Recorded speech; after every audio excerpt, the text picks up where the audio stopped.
J'ai toujours été créatif, j'ai toujours aimé le dessin, j'ai toujours aimé assembler des petites choses pour créer des objets. Je me rappelle, on allait avec mon frère dans la forêt, il y avait du noisetier, on faisait des arcs et des flèches. Avec un petit couteau et 3 branches, on arrivait à jouer des heures. Donc je pense qu'il y a quelque chose qui vient de là avec le bois. Donc je m'appelle Thomas Coulafronde, je suis designer et ébéniste installé à Dessines depuis janvier.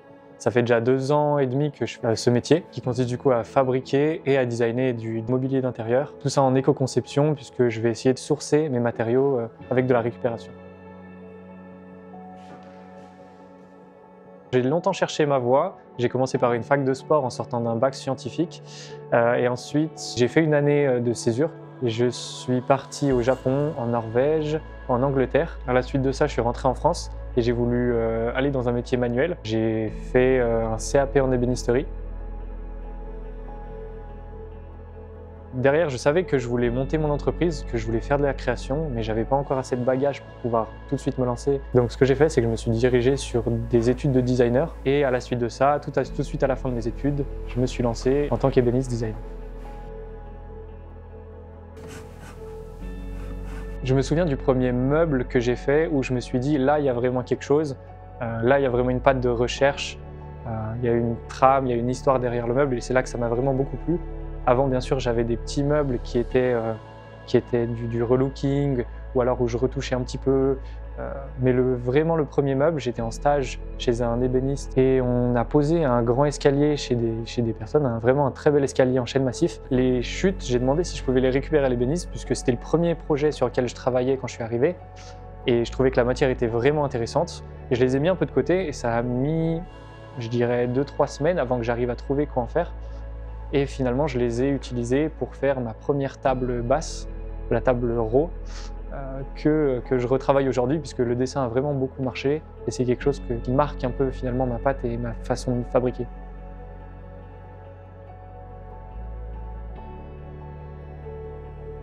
Je ne sais pas si j'ai une partie préférée, en tous les cas, vraiment ce qui est spécifique à se lancer solo, c'est de contrôler toutes les étapes de la fabrication. Le fait de pouvoir faire le dessin, chercher ses matériaux, avoir la liberté de certains projets, surtout quand c'est de la création et pas du sur-mesure, c'est qu'on te contrôle de tout du début à la fin, qu'on n'a pas de mesures spécifiques, donc on a une liberté que j'apprécie énormément, c'est-à-dire que je récupère les matériaux, je commence à les travailler. En milieu de parcours, je peux totalement changer d'idée si je vois que quelque chose est plus pertinent.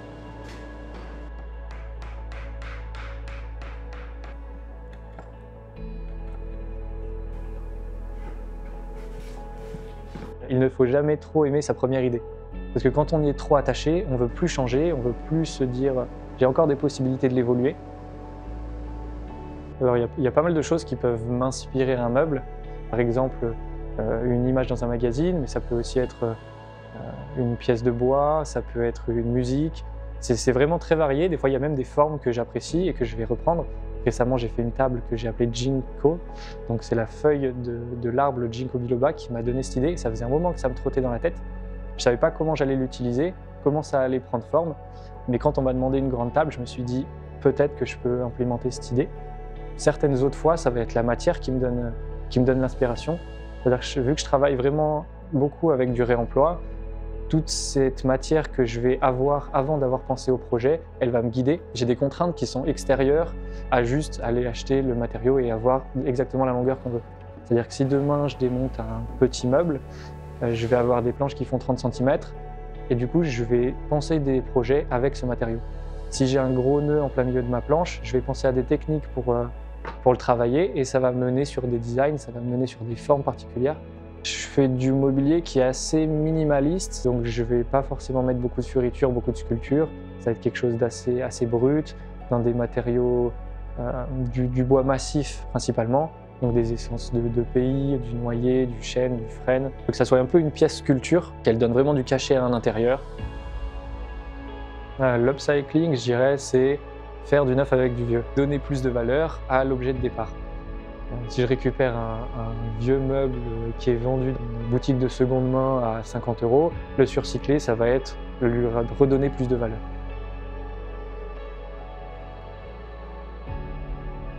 Je pense que j'ai envie de fabriquer des meubles qui soient d'abord durables, on n'est pas à les jeter, ça puisse toujours être retravaillé, qu'ils aient toujours de la valeur.